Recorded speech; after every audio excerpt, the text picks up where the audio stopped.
Hello all of you. Hello guys. ये question answer की series में आज हम अध्याय 15 करने वाले हैं, चैप्टर 15, ठीक है, जो कि आपका ये हिंदी भाषा इतिहास और वर्तमान है। ठीक है, ये इग्नू का है। इग्नू के मैं क्वेश्चन आंसर आपको करा रही हूँ, जो कि ये आपका कोड है BHD 106 या फिर EHD 06। ठीक है, इसके जितने भी अभी तक क्वेश्चन आंसर पूछे गए हैं पिछले 10 सालों में, वो सभी हम आपको यहाँ करा रहे हैं। तो आप मेरे साथ वीडियो में बने रहिए। और हाँ, आपकी एक क्वेरी है कि ये जो कोड है ये सेम है या नहीं। ठीक है, तो ये सेम कोड है, इसमें आप बिल्कुल कंफ्यूज मत होइए। इग्नू में कई बार क्या होता है कि एक सब्जेक्ट कई जगह होता है। जैसे कि मैं आपको एग्जाम्पल दूं मैं आपको कि एक आपका हिस्ट्री वाला जो पेपर है वो BCA वालों के लिए और BA वालों के लिए और BSc वालों के लिए सेम है। ठीक है, तो लेकिन उसका BA में जो है और जो भी इसका अलग अलग सिर्फ नया और पुराना कोड है और कुछ नहीं है ये। तो ये आपका सब्जेक्ट सेम है, हिंदी भाषा इतिहास और वर्तमान का ही। इग्नू ने कई कोड को, पुराने कोड को कुछ नए में परिवर्तित किया है, इसलिए वो दोनों कोड एक साथ देते हैं ताकि आप कंफ्यूज ना हो। ठीक है, तो जैसे आप एग्जाम आप जब देने जाएंगे तो वहां जो आपको क्वेश्चन पेपर मिलेगा उसमें भी आपको सेम इसी तरह से लिखा हुआ मिलेगा। ठीक है, इसके क्वेश्चन पेपर में आपको BHDE 106 के बाद ऑब्लिक करके EHD 06 लिखा हुआ आपको मिलेगा। ठीक है, तो इसमें आप बिल्कुल भी कंफ्यूज मत होइए, बिल्कुल परेशान मत होइए, ये सेम है। ठीक है, ये हिंदी भाषा इतिहास और वर्तमान का ही कोड है ये दोनों। और आप लोगों में से कुछ बच्चों ने पूछा है कि PDF के लिए, आप PDF के लिए बोल तो देते हैं, लेकिन मैंने आपको कई बार लिखा है कि आप अपनी ईमेल आईडी मुझे दिया करिए, तो मैं आपको PDF मेल कर दूंगी। तो आपको जिसे भी PDF चाहिए आप अपनी मेल आईडी कमेंट में लिख दिया करिए। ठीक है, तो मैं आपको मेल कर दूंगी उस पर। चलिए स्टार्ट करते हैं। आज 15 चैप्टर है आपका हिंदी का प्रयोजन मूलक स्वरूप। ठीक है, इसमें हम हिंदी का प्रयोजन मूलक स्वरूप के बारे में पढ़ने वाले हैं। इससे रिलेटेड जो भी क्वेश्चन बनते हैं उन सबको हम यहाँ पर करने वाले हैं। ठीक है, आप अगर किसी और सब्जेक्ट का भी वीडियो बनवाना चाहते हैं तो आप मुझे कमेंट करके बता सकते हैं, तो हम उसका वीडियो भी आपको प्रोवाइड करा देंगे।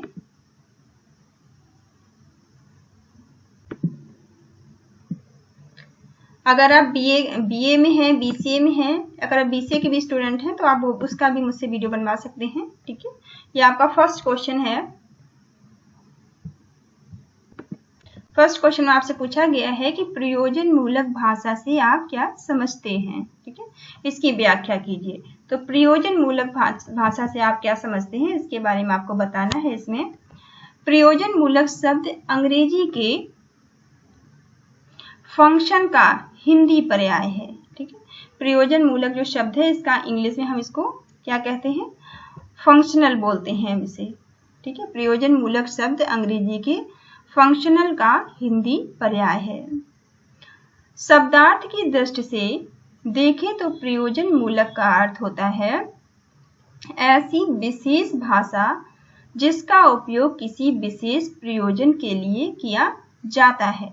ठीक है, एक ऐसी भाषा जिसका भी उपयोग हम किसी विशेष प्रयोजन के लिए करते हैं। कुछ विद्वान इसे कामकाजी अथवा व्यवहारिक भाषा कहते हैं। ठीक है, कुछ लोग हैं जो कि ये मानते हैं कि ये कामकाजी भाषा है जैसे, और व्यवहारिक भाषा के रूप में इसे वो देखते हैं। संसार के प्रत्येक भाषा का प्रयोजन किसी न किसी प्रयोजन के लिए ही होता है। संसार में जितनी भी भाषाएं हैं उनका उपयोग किसी न किसी प्रयोजन के लिए ही किया जाता है। बिना प्रयोजन की कोई भी भाषा नहीं होती है। ठीक है, कहने का मतलब है कि जिसका प्रयोजन नहीं होगा वो भाषा नहीं होगी, क्योंकि वो विकास कर ही नहीं पाएगी। ठीक है, जिस चीज को वैसे भी आप यूज नहीं करते हैं वो विकास नहीं करती है। तो जिसका बिना प्रयोजन की कोई भाषा नहीं होती है। प्रयोजन मूलक हिंदी में प्रयुक्त प्रयोजन शब्द का कोशकीय अर्थ है उद्देश्य। ठीक है, इसका कोशकीय अर्थ क्या है, उद्देश्य। प्रयोजन मूलक हिंदी में प्रयुक्त, जो इसमें प्रयोजन का मतलब होता है, प्रयोजन शब्द का मतलब क्या है, कोशीय उद्देश्य। प्रयोजन मूलक शब्द हिंदी की उस विशेषता की ओर संकेत करता है जो हिंदी में किसी विशिष्ट प्रयोजन, ठीक है, जो हिंदी में किसी विशिष्ट प्रयोजन या उद्देश्य की पूर्ति के लिए प्रयोग होती है। प्रयोजन मूलक के नामकरण के संदर्भ में विद्वानों में इसमें मत भिन्नता पाई जाती है, ठीक है।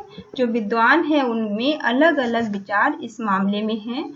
तो कहने का मतलब ये है जो प्रयोजन मूलक के नामकरण, ठीक है, सिर्फ नाम में चेंजेस है, नामकरण के संदर्भ में विद्वानों में मत भिन्नता पाई जाती है। प्रयोजन मूलक हिंदी को विद्वानों ने निम्नलिखित नाम दिए हैं, ठीक है।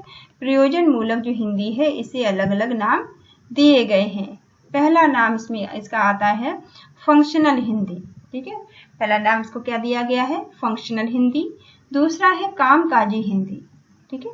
दूसरा नाम इसको क्या दिया गया है? कामकाजी हिंदी। थर्ड है हिंदी कर्णिकी, ठीक है। थर्ड नाम इसको दिया गया है हिंदी कर्णिकी।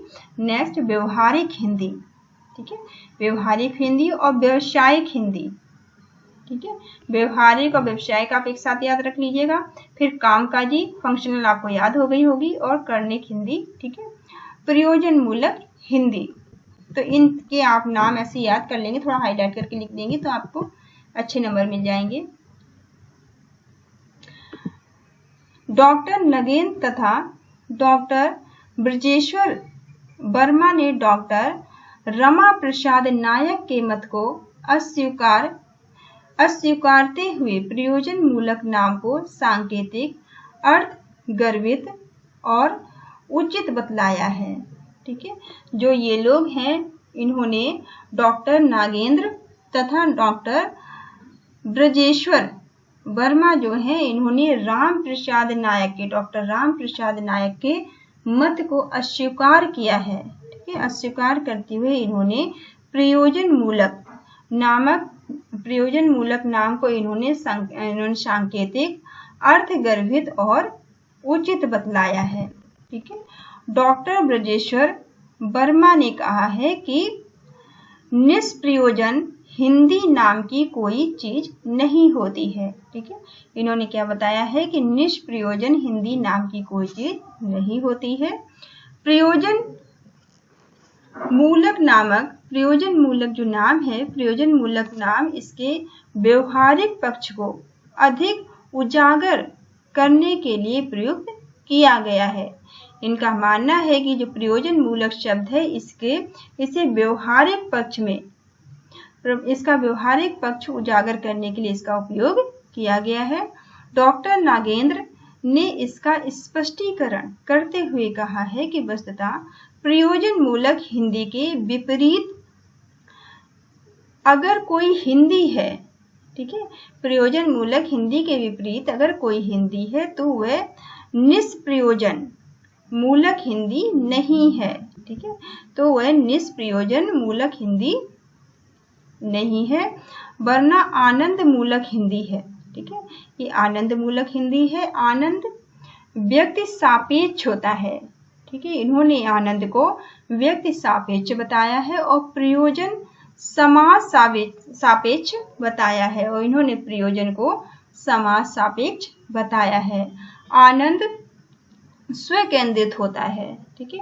आनंद जो है वो स्वकेंद्रित होता है और प्रयोजन समाज की ओर इशारा करता है। प्रयोजन जो है वो समाज की ओर इशारा करता है, जबकि आनंद व्यक्तिगत होता है, स्वकेंद्रित होता है। हम आनंद मूलक हिंदी के विरोधी नहीं हैं, ठीक है। इनका कहना है कि हम जो आनंद मूलक हिंदी है उसका हम विरोध नहीं करते हैं, उसके हम विरोधी नहीं हैं। इसलिए आनंद मूलक साहित्य के हम सभी हितैषी हैं। इस सभी आनंद मूलक साहित्य को हम सभी मानते हैं, हम सभी इसके हिमायती हैं, पर सामाजिक आवश्यकताओं के संदर्भ में हम संप्रेषण के बुनियादी आधार को भी अपनी नजर से ओझल नहीं कर सकते हैं। प्रयोजन मूलक हिंदी के उपयुक्त नामकरण को देखते हुए कहा जा सकता है कि उपयुक्त नामों में से प्रयोजन मूलक हिंदी शब्द ही अधिक सार्थक है, सटीक एवं उपयुक्त है। इस शब्द को इन्होंने ज्यादा जो प्रयोजन मूलक शब्द है इसे ही इन्होंने व्यवहारिक रूप से ज्यादा सार्थक और सटीक माना है। प्रयोजन मूलक शब्द, प्रयोजन शब्द में मूलक प्रत्यय लगाने से बना है। ठीक, प्रयोजन मूलक जो शब्द है इसमें प्रयोजन शब्द में मूलक लगाने से बना है। अगर हम प्रयोजन और मूलक जब दोनों को जोड़ते हैं तो ये प्रयोजन मूलक बन जाता है। प्रयोजन से तात्पर्य उद्देश्य है। प्रयोजन का मतलब क्या है? प्रयोजन से तात्पर्य यहाँ पर उद्देश्य है और मूलक से तात्पर्य आधारित है। ठीक है, मूलक से तात्पर्य है आधारित अथवा प्रयोजन मूलक से तात्पर्य है किसी विशिष्ट उद्देश्य पर आधारित भाषा। ठीक है, क्या मतलब है? किसी विशिष्ट उद्देश्य पर आधारित भाषा। दूसरे शब्दों में इसे यूं भी कहा जा सकता है कि यह एक ऐसी विशिष्ट भाषा है जिसका प्रयोग किसी विशिष्ट प्रयोजन या उद्देश्य के लिए किया जाता है। ठीक है, ये एक ऐसी भाषा है जिसका प्रयोग हम किसी विशिष्ट प्रयोजन या फिर उद्देश्य के लिए करते हैं। ये क्वेश्चन आई होप आपको समझ में आया होगा। नेक्स्ट क्वेश्चन है आपका क्वेश्चन नंबर 2 है, प्रयुक्त किसे कहते हैं? ठीक है, इसमें आपसे पूछा गया है प्रयुक्त किसे कहते हैं, प्रयोजन मूलक शैलियों से इसका क्या संबंध है। अब हम प्रयोजन मूलक के बारे में थोड़ा जान चुके हैं, पढ़ चुके हैं। ठीक है, अब प्रयुक्त का और प्रयोजन मूलक का यहाँ पर संबंध आपसे पूछा गया है। ठीक है, तो चलिए देखते हैं इसका उत्तर क्या है। प्रयोजन मूलक भाषा की प्रयोजन मूलक शैलियों को ही प्रयुक्त कहा जाता है। ठीक है, ये लाइन आप अच्छे से समझ लीजिए कि प्रयोजन मूलक भाषा की प्रयोजन मूलक शैलियों को ही प्रयुक्त कहा जाता है। ठीक है, ये लाइन ऐसी कैसी आप थोड़ा ध्यान से याद कर लीजिए। अर्थात भाषा के प्रयोक्ता जिस विषय में बंधकर किसी भाषा वेद को जन्म देते हैं, जो भाषा के प्रयोक्ता होते हैं, भाषा के प्रयोक्ता जिस विषय में बंधकर जिस भाषा भेद को जन्म देते हैं उसे प्रयुक्त कहा जाता है। ठीक है, उसी भाषा को हम प्रयुक्त कहते हैं। उदाहरण के लिए हम यहाँ कार्यालयों में प्रयोग की जाने वाली हिंदी को देख सकते हैं। आपको पता है जो कार्यालयों में या ऑफिस में जो हिंदी यूज की जाती है उसे पत्राचार के लिए हम जरूर यूज करते हैं, लेकिन आम बोलचाल में हम उसका प्रयोग नहीं करते हैं। ठीक है, इस प्रयुक्त या शैली में हम बताते नहीं हैं। ठीक है, वही यहाँ बताया गया है कि इस शैली में हम कोई बात बताते नहीं हैं बल्कि सूचित या प्रमाणित करते हैं। हम इसमें सूचना देते हैं या प्रमाणित करते हैं। कारण नहीं पूछते बल्कि स्पष्टीकरण मांगते हैं। किसी बात को बताते नहीं बल्कि उस पर प्रकाश डालते हैं। इस प्रकार की शैली का प्रयोग हम किसी दूसरी प्रयुक्त में नहीं करते। उदाहरण के लिए कार्यालय हिंदी में कई पारिभाषिक शब्दों का प्रयोग होता है, जिसे स्पष्टीकरण, प्रावधान, अनुमोदन, परिचालित, कार्यवाही, ज्ञापन, अर्जित, छुट्टी आदि, जबकि इसके विपरीत पत्रकारिता में विज्ञापन की हिंदी में पारिभाषिक शब्द नहीं होते हैं। लेकिन इस शैली की अन्य विशेषताएं हैं, जैसे और, या, क्योंकि, से वाक्य प्रारंभ करना और नेस्कैफे अब नए पैक में है। ठीक है, जैसे नेस्कैफे अब नए पैक में, और इनके निर्माता हैं किसान। ठीक है, अब इनके निर्माता हैं और इनके निर्माता कौन है? किसान। तथा क्योंकि इसमें अधिक सफेदी की ताकत है, क्योंकि यह अधिक ताकत देता है। विज्ञापनों में छोटे वाक्य का प्रयोग भी किया जाता है, जैसे तकलीफ से आराम, सहयोग के लिए धन्यवाद। सुझाव देने वाले वाक्यों को भी देखिए, जैसे सेल्डोम कीजिए। कहने का तात्पर्य यह है कि इस प्रयुक्त दूसरी प्रयुक्ति से शब्द हैं। ठीक है, यहाँ पर कहने का मतलब ये है कि एक प्रयुक्त एक प्रयुक्त दूसरे प्रयुक्त से शब्द हैं। अभिव्यक्ति वाक्य रचना के स्तर पर भिन्न होते हैं। ठीक है, अभिव्यक्ति जो है वो वाक्य रचना के से ये भिन्न होती है। जब हम अपनी बात ओरली कहते हैं और जब हम बात लिखते हैं तो दोनों में बहुत भेद होता है। इसीलिए तो हम इन्हें शैली भेद मानते हैं, इसीलिए इसे शैली भेद माना गया है। हिंदी प्रयुक्तियों में तीनों शैलियों यथा उच्च हिंदी, हिंदी उर्दू और हिंदुस्तानी का मिला जुला प्रयोग होता है। ठीक है, जो हिंदी है, हिंदी प्रयुक्तियों में तीनों शैलियों का हम इस्तेमाल करते हैं। उच्च हिंदी का भी और उच्च उर्दू का भी और हिंदुस्तानी का भी उपयोग किया जाता है। इन सब तीनों चीजों का मिला जुला यूज देखने को मिलता है। एक और उच्च हिंदी शैली के अनुदान, वाहक, विकल्प, पंजीकरण, प्रष्टीकरण आदि का प्रयोग, दूसरी ओर उच्च उर्दू शैली के अमानत, दस्तावेज, गबन, जालसाजी, मुआवजा, पेशगी आदि का प्रयोग तथा तीसरी ओर भाड़ा, कटौती, टिकाऊ, बिकाऊ जैसे बोलचाल के शब्दों का प्रयोग हिंदी प्रयुक्तियों को समन्वित भाषा प्रयोग का अच्छा उदाहरण बनाते हैं। ठीक है, तो हमने देखा कि तीनों शैलियों का किस तरह से उपयोग किया गया है। आपने भी लिखने की, बोलचाल की भाषा में इन सारे शब्दों को सुना होगा, लेकिन हम कई बार ये जान नहीं पाते हैं कि इनमें से उर्दू के शब्द क्या कौन से हैं, हिंदुस्तानी कौन से हैं और उच्च हिंदी के कौन से हैं। ठीक है, ये नॉलेज के अभाव में हम ये बात नहीं जान पाते हैं। तो यहाँ आपने तीनों शैलियों को देखा कि तीनों शैलियों के जो शब्द हैं आम बोलचाल में हम इस्तेमाल करते हैं। प्रयुक्त के निर्माण में दैनिक जीवन में प्रयोग में आने वाले सामान्य शब्द विषय अनुसार अर्थ देने लगते हैं। जैसा हम बोलचाल में प्रयोग करते हैं वो अर्थ भी उसी तरह का हमें मिलने लगता है। जैसे विज्ञान की शैली में गति, वेग, बल, घनत्व, छाल, स्तनपायी, परागण आदि शब्द विज्ञान में परिभाषित शब्दावली बन जाते हैं। इसी प्रकार व्यवसाय में सामान्य शब्द द्रव्य, चालू, मांग, संपत्ति, ऋण आदि शब्द विषय अनुसार विशिष्ट अर्थ देने लगते हैं। हिंदी की सभी प्रयुक्तियों की भाषा शैली के विकास में संस्कृत भाषा में सबसे अधिक सामग्री ली जाती है। सबसे ज्यादा जो सामग्री किससे ली जाती है? संस्कृत भाषा से।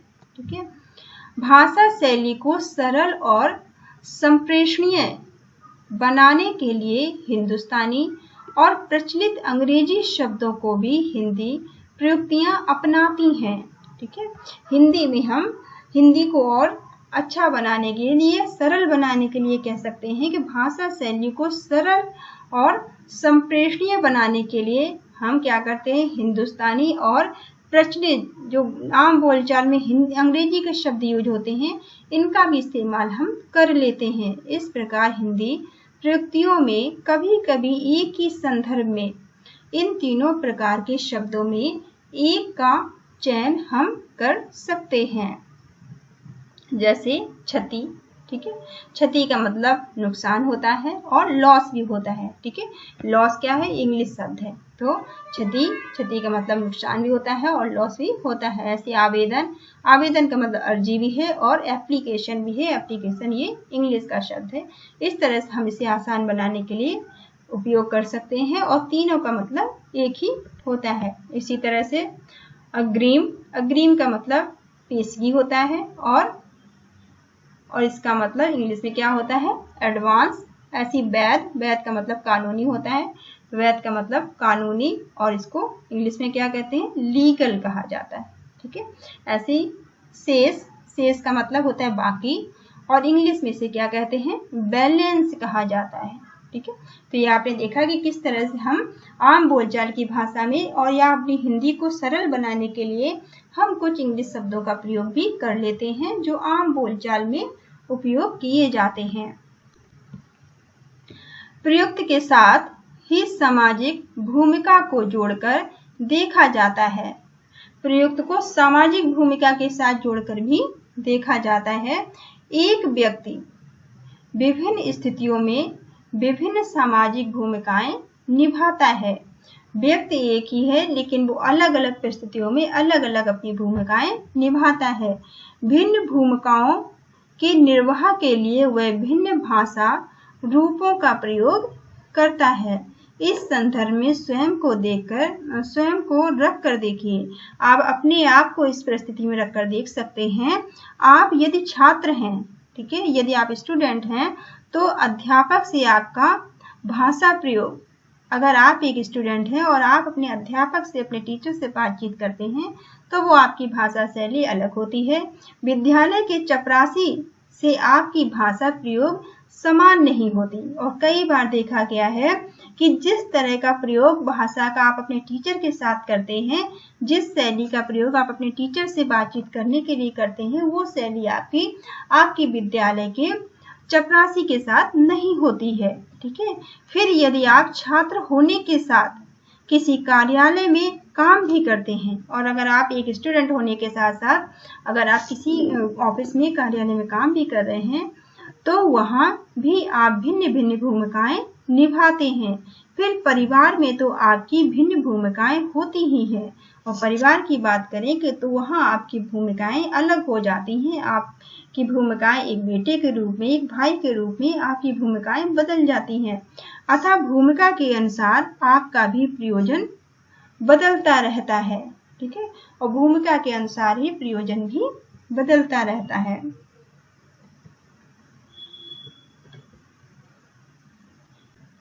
एक क्वेश्चन और कर लेते हैं इस वीडियो में, ठीक है। फिर ये थोड़े इसमें ज्यादा है तो 2 वीडियोस के बनेंगे, तो एक थर्ड क्वेश्चन और कर लेते हैं। थर्ड क्वेश्चन आपका है प्रयुक्त के प्रमुख आधार कौन से हैं, ठीक है।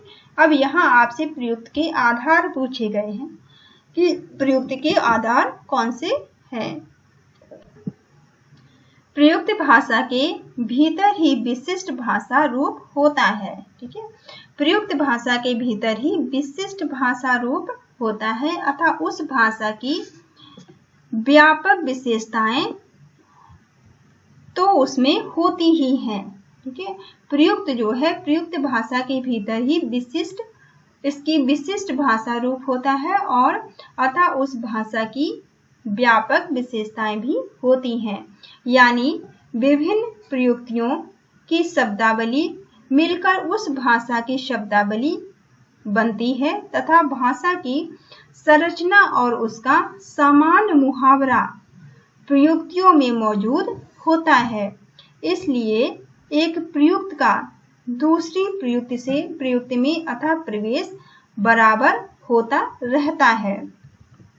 इसीलिए कहा जाता है कि इसीलिए एक प्रयुक्त का दूसरे प्रयुक्त में अतः प्रवेश बराबर होता रहता है। उदाहरण के लिए हमें साहित्यिक लेखन में विज्ञान, दर्शन अथवा गणित की शब्दावली का समावेश आमतौर पर देखने को मिलता है, लेकिन इसके बावजूद शब्दावली प्रयुक्त का महत्वपूर्ण आधार होता है, ठीक है।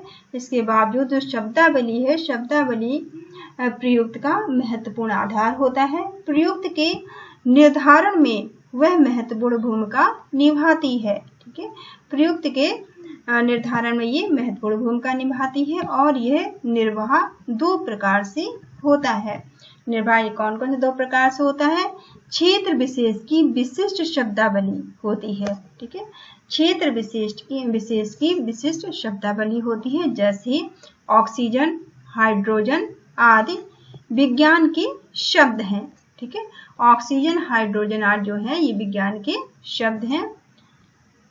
शब्दों के अर्थ विभिन्न क्षेत्र में भिन्न भिन्न होते हैं। शब्दों के अर्थ जो हैं ये भी बदलते रहते हैं, अलग अलग क्षेत्रों में इनके अर्थ भी अलग अलग हो जाते हैं। जैसे पद शब्द कविता में, ठीक है, जैसे पद शब्द का प्रयोग हम कविता में करते हैं, छंद विशेष के लिए प्रयोग होता है। जो पद है इस शब्द का प्रयोग कविता में छंद विशेष के लिए किया जाता है। आम बोलचाल में इसका अर्थ पैर से है, और आम बोलचाल की भाषा की अगर हम बात करें तो इसका पद का अर्थ क्या है, पैर से है। व्याकरण में इसका अर्थ अभिव्यक्ति से संबंधित है, ठीक है।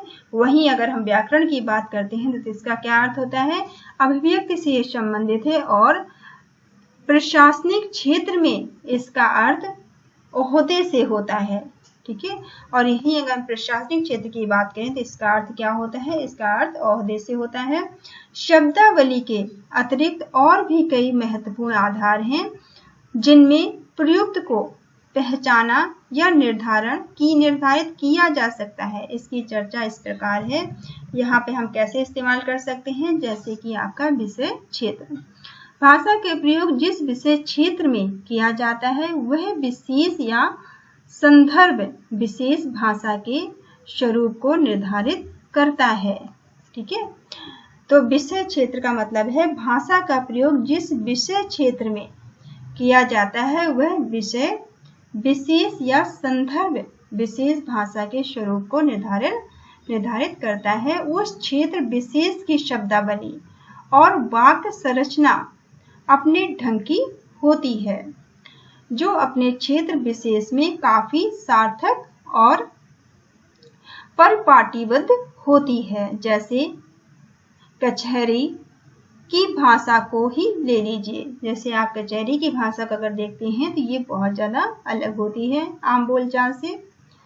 कचहरियों, ठीक है, कचहरियों में इस्तेमाल होने वाली हिंदी अधिकतर उर्दू शब्दों की बहुलता होती है। जो कचहरियों में जो हिंदी यूज होती है उसमें बहुत ज्यादा मात्रा में उर्दू शब्दों का प्रयोग भी होता है, और वाक्य विन्यास भी अपने ढंग से होता है, और वाक्य विन्यास का भी इसमें अपना ही ढंग होता है।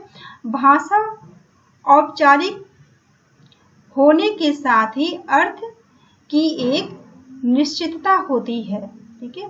भाषा जो है वो औपचारिक होने के साथ ही अर्थ की एक निश्चितता भी इसमें होती है। उदाहरण के लिए बनाम शब्द सुनने से ही, बनाम जो शब्द है सुनते ही हम दो ऐसे पक्षों का ध्यान आ जाता है, ठीक है। जैसे हम बनाम शब्द को सुनते हैं तो हमें हमारे मन में दो विचार आते हैं, दो पक्षों का ध्यान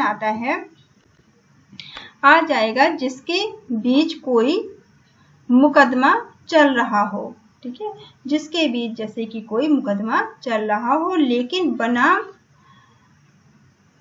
लेकिन यहाँ पे बनाम के स्थान पर कोई अन्य शब्द नहीं रखा जा सकता, ठीक है। बनाम की जगह पे यहाँ पे किसी और शब्द का हम उपयोग नहीं कर सकते। यानी राम सिंह बनाम केसरी सिंह शब्द, केसरी सिंह शब्दों के विवादाधीन मामले की जो ध्वनि निकलती है,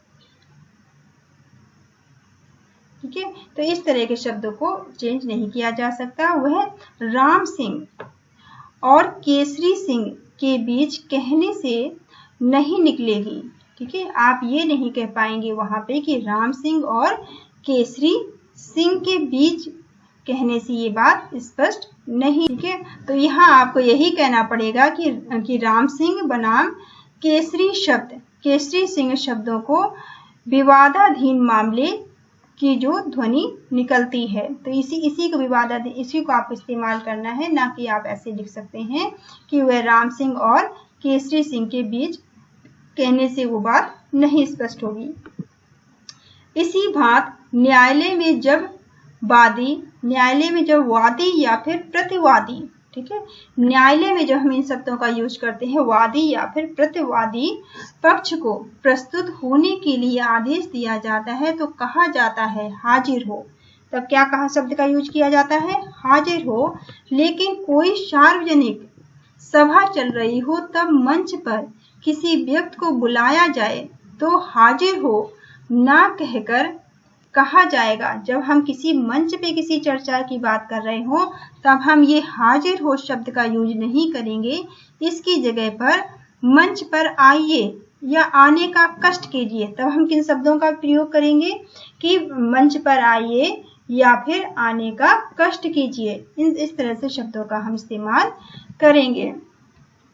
संप्रेषण का तरीका आप दूसरी ऐसे आप हेडिंग डालेंगे, हाईलाइट करके लिखना, ठीक है। संप्रेषण का तरीका, इसलिए हेडिंग को जरूर हाईलाइट करना। संप्रेषण का तरीका भी प्रयुक्त का स्वरूप निर्धारित करने का महत्वपूर्ण घटक होता है, ठीक है। संप्रेषण का जो तरीका है, संप्रेषण का तरीका भी प्रयुक्त का स्वरूप निर्धारण करने के लिए महत्वपूर्ण घटक होता है। मौखिक और लिखित संप्रेषण, ठीक है, संप्रेषण हमारे मौखिक भी हो सकते हैं और लिखित भी हो सकते हैं, के अनुसार हमारी शब्दावली, लहजे, वाक विन्यास आदि में बड़ा परिवर्तन आता है। लिखित रूप से औपचारिकता और सतर्कता दोनों ही बढ़ जाती हैं, ठीक है। लिखित रूप से हमारी औपचारिकता भी बढ़ती है और सतर्कता भी बढ़ जाती है। वाक और श्रोता अथवा लेखन और पाठक की स्थिति, अब यहाँ बात करते हैं वाक और श्रोता की, लेखन और पाठक की। आप इसी तरह से हेडिंग डाल के आप हाईलाइट करेंगे इसे। संप्रेषण लिखित हो अथवा मौखिक, जो संप्रेषण है हमारा वो लिखित हो या फिर मौखिक हो, इस बात का बहुत असर पड़ता है, ठीक है। संप्रेषण आपका लिखित है या मौखिक, इस बात का बहुत ज्यादा प्रभाव पड़ता है कि कौन किससे किस समय बात कर रहा है। किस बात का प्रभाव पड़ता है कि कौन किससे किस समय बात कर रहा है। जैसे आयुर्विज्ञान संस्थान का एक डॉक्टर मरीज की नाजुक हालत और उसके उपचार के संबंध में अपने सहयोगियों से राय मशवरा कर रहा हो तब, और अपने अनुसंधान परक लेख को विद्वान मंडली में पढ़ रहा हो तब उसकी भाषा के वाक्य विन्यास, लहजे आदि में काफी अंतर होता है। वहीं डॉक्टर जब उसी बात को आयुर्विज्ञान संस्थान के प्रथम वर्ष या द्वितीय वर्ष के छात्रों को समझा रहे हो तो फिर एक खास तरह का अंतर दिखाई पड़ता है, ठीक है।